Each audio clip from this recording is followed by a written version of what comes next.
which is how to read ECG in systematic approach. Starting with commenting on the rhythm.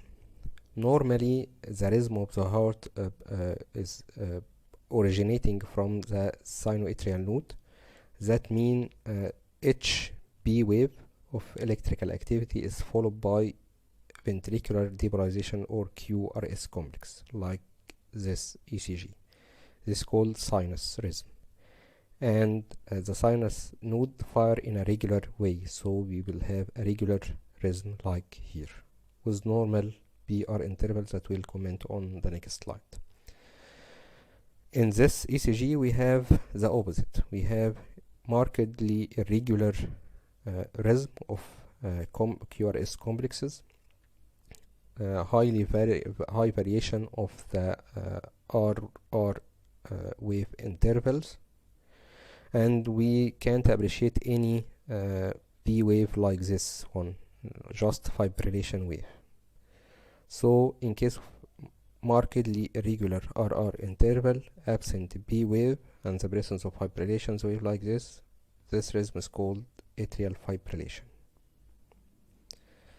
Second comment will be on the rate, heart rate, with the rule of 300 in regular rhythm patient.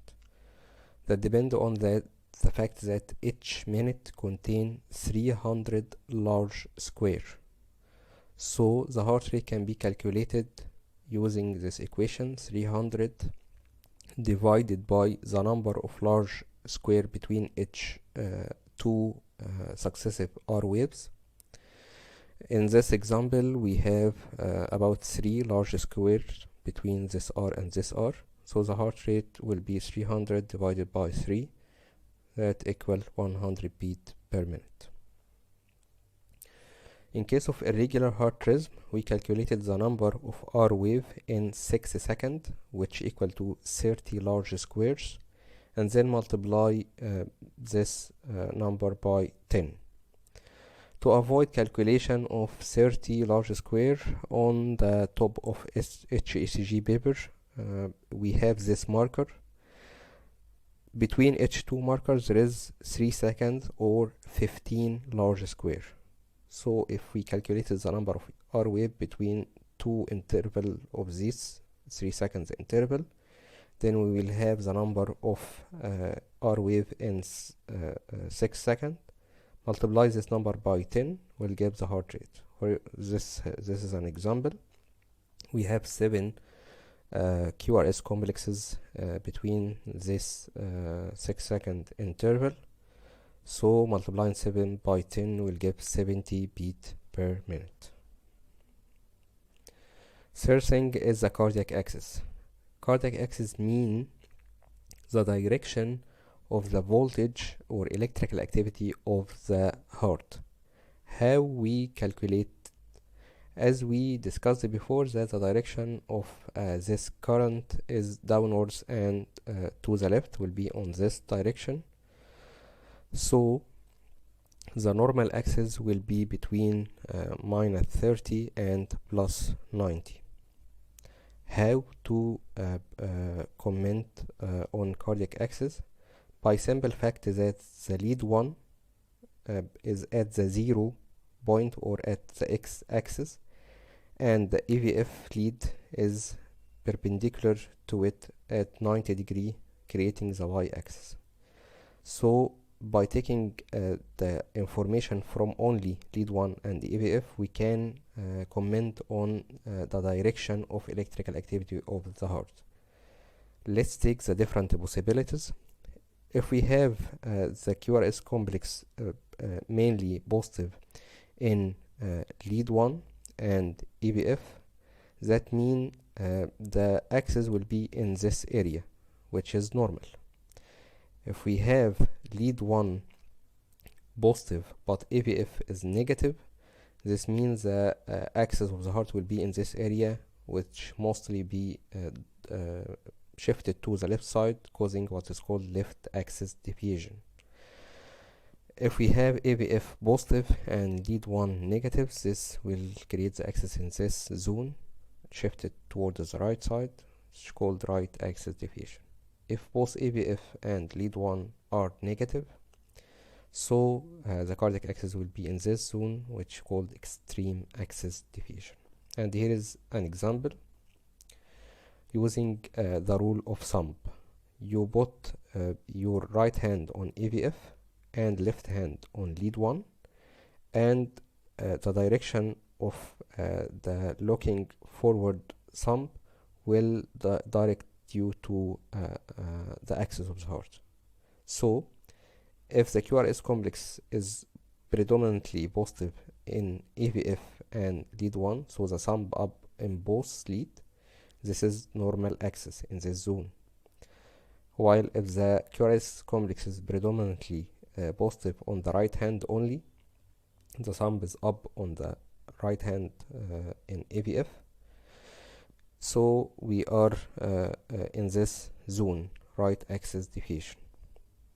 If the opposite, which is the left thumb is up and the right one is predominantly negative, so we are directed towards the left hand or left axis deviation. If both thumbs or hands are looking downwards or negative in AVF and lead 1, this will denotes extreme axis deviation axis in this zone. And here is an example. We put the right hand here and the left hand here. The right hand is negative and the left hand is positive, so we have a left axis deviation. Then comment on the ECG voltage. The normal voltage of QRS complex is more than 5 millimeter in limb leads and more than 10 millimeter in precordial leads. Low voltage means that QRS amplitude is less than 5 millimeter in any limb leads. Amplitude means that the whole QRS from the most negative point to the most positive point. The height of the QRS is called amplitude. Amplitude less than 5 denoting low voltage. The cause of low voltage either due to low electricity generation from the heart, like cardiomyopathy or ischemia, or due to impedance between the recording leads and the heart due to effusion, pericardial effusion, pleural effusion, COPD, obesity, etc. Then we comment on the waves or ECG, which is the main core of ECG reading. As we have the B wave of atrial depolarization, the QRS complex of ventricular depolarization, and T wave of ventricular repolarization. So where is the atrial repolarization? The wave of atrial repolarization is hidden within the QRS complex, and it is of low volt, so it is negligible and not seen. Then we have segments. Segments mean isoelectric lines.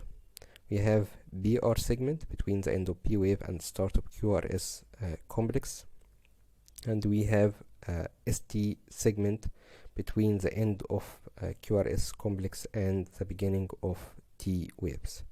We comment when we are commenting in waves, we are commenting on the voltage and the duration of each wave. And when we are commenting on segment, we are commenting on deviation of the segment from baseline, either elevation or depression. Finally, we have what is called the interval.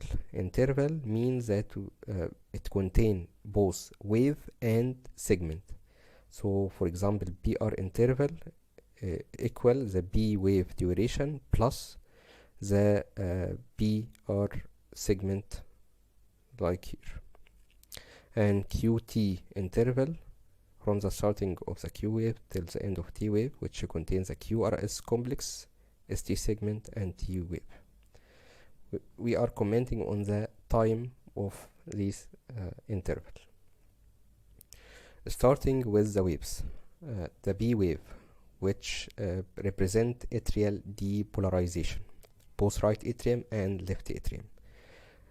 Depolarization starts at the right atrium, followed by the left atrium, but the time interval between both are very minute, so that when we are recording this electricity from a lead close to the direction of depolarization current, which is lead 2, just parallel to it, it will give a positive deflection wave, which is called P wave. The only lead that record a negative wave is AVR, because the direction is away from AVR. On other leads it will be positive. In V1, which is on the middle of the chest, it has it is recording the atrial and right atrial and left atrial activity on a biphasic manner, like as we will discuss on the next slide. So we are commenting in the duration of the wave.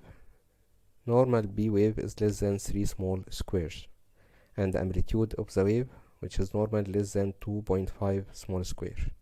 Prolongation of the duration or increase in the amplitude denoting atrial pathology.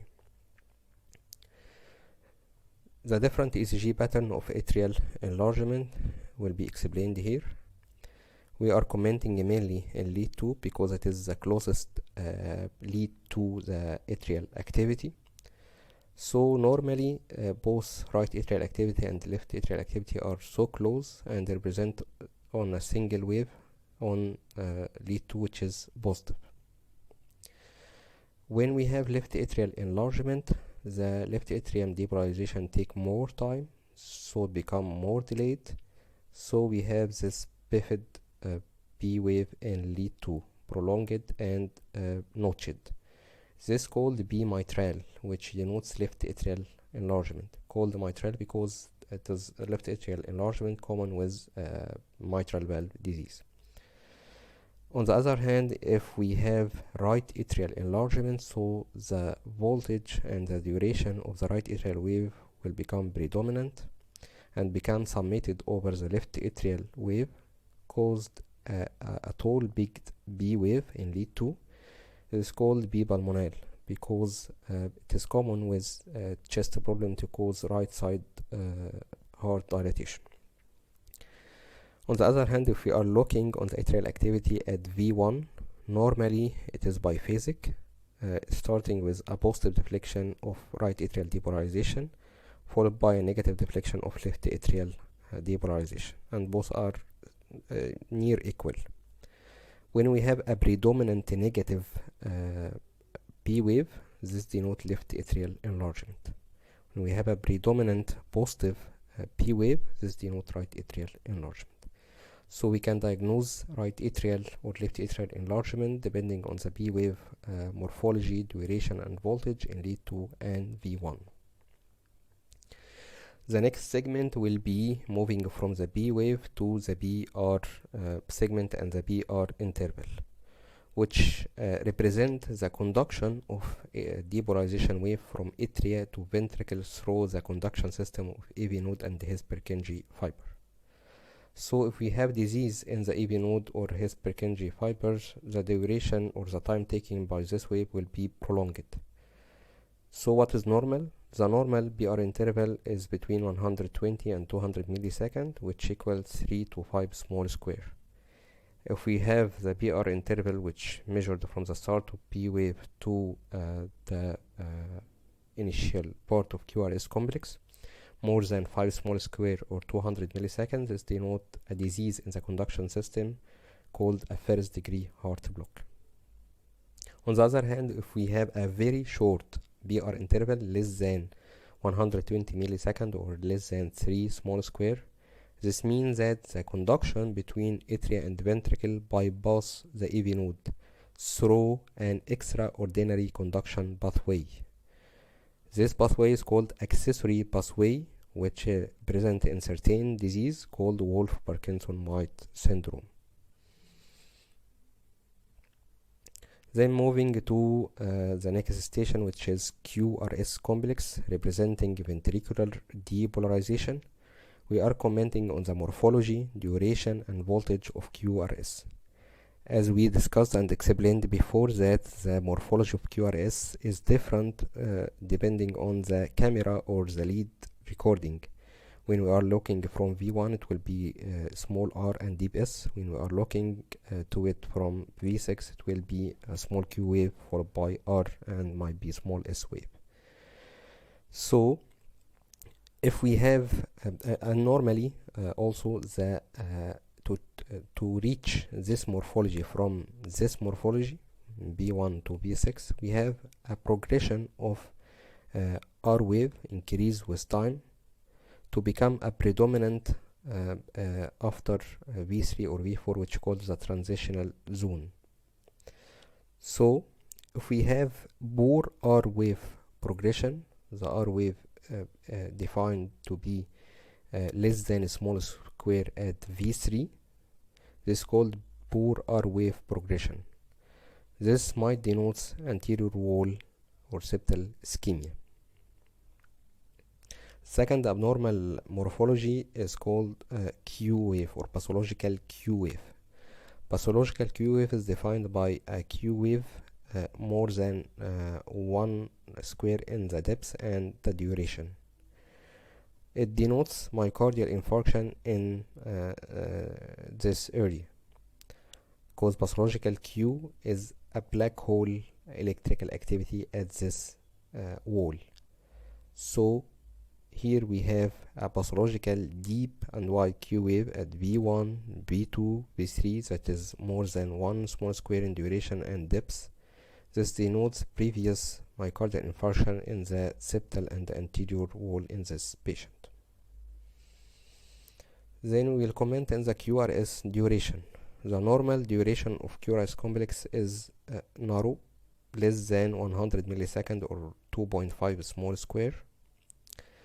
So when it's prolonged or take more time for the QRS or depolarization waves, this means that we have a problem in the ventricular conduction system or the His conduction system. The bundle of His is divided into right branch and left branch. Depending on the morphology of the ECG, we can differentiate between a disease in the right bundle or in the left bundle, as we will discuss in the next slide. When we have a disease on the bundle, the electrical impulse have to travel through the myocardium to be conducted to the other part of the heart, supplied by this diseased bundle, which is like moving across the sand. So it take more and more time. So in bundle branch block, we have a QRS complex more than 120 milliseconds or 3 small square. And regarding the morphology, we can differentiate between a disease in the right or the left bundle depending on the morphology. On the disease of left bundle branch, we have white QRS complex plus M-shaped QRS complex in V6, like this one. While if we have disease in the right division or the right bundle, we will have an M-shaped QRS complex in V1. So we can notice also changes on the ST and T wave segment following the QRS complex. Normally, there is a secondary repolarization changes occur on the presence of bundle branch block, which is always on the opposite direction of the QRS complex. For example, if the QRS complex is predominantly positive like V5 and V6 here, the ST segment and T wave will be on the opposite direction, depressed. And if we have predominant negative QRS complex like B1 and B2, the ST and T wave will be in the opposite direction. This point is very important in diagnosis of ischemia in the presence of bundle branch block, as we will discuss on the coming slides. Finally, commenting on QRS voltage, because if we have a patient with left ventricular hypertrophy, the created voltage by this mass of muscle will be of high voltage. The definition of left ventricular hypertrophy from ECG have different criteria. The commonest is Sokolow line criteria, which when we find the sum of deep S wave in V1 plus the R wave in V5 or V6 more than 7 large square or 35 millimeter, this denoting left ventricular hypertrophy. We have also the Cornell criteria, which is the sum of S wave in V3 plus R wave in AVL. If exceeding 28 millimeter in men or 20 millimeter in women, this also denote ventricular hypertrophy. Then moving to the repolarization segment, which is the ST and T wave. Repolarization segment is actually very important because following ischemia of the heart, this created changes in the electric channels on the myocytes that lead to changes on the ST segment and T wave. Detection of such changes is very important diagnosis of ischemia in the presence of chest pain presentation. The ST segment, which from the jaw point or the end of QRS complex to the start of T wave, is isoelectric line, which opposite to the plateau segment of action potential wave, as we see here. What is the abnormalities? Deviation, either elevation or depression.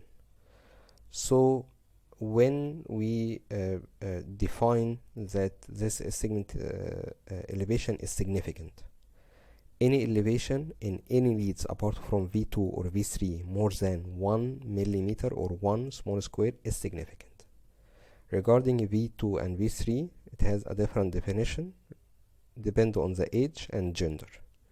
A male above 40 years require elevation more than 2 small square or 2 millimeter.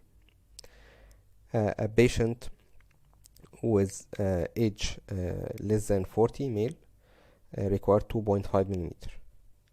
In females, regardless the age, 1.5 millimeter is significant. A segment elevation denoting an acute occlusion of epicardial coronary artery, and this is one of the most common cardiac emergency. So diagnosis of a segment elevation is life-saving.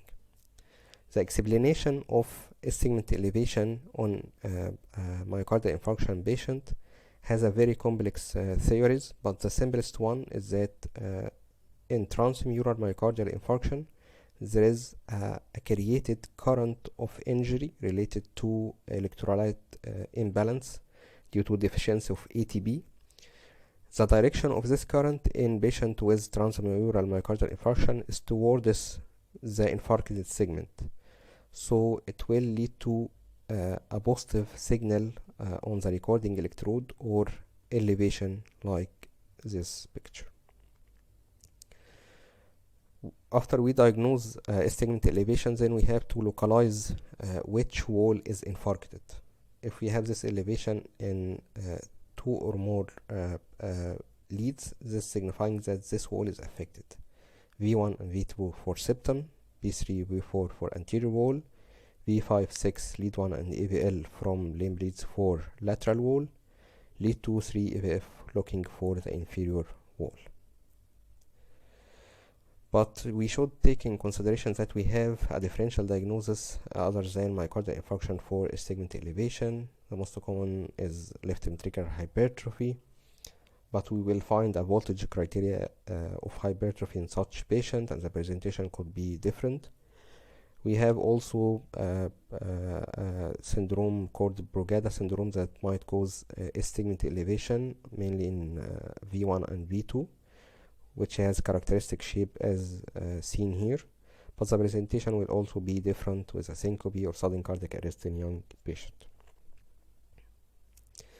Regarding ST segment depression, more than 0.5 millimeter is significant,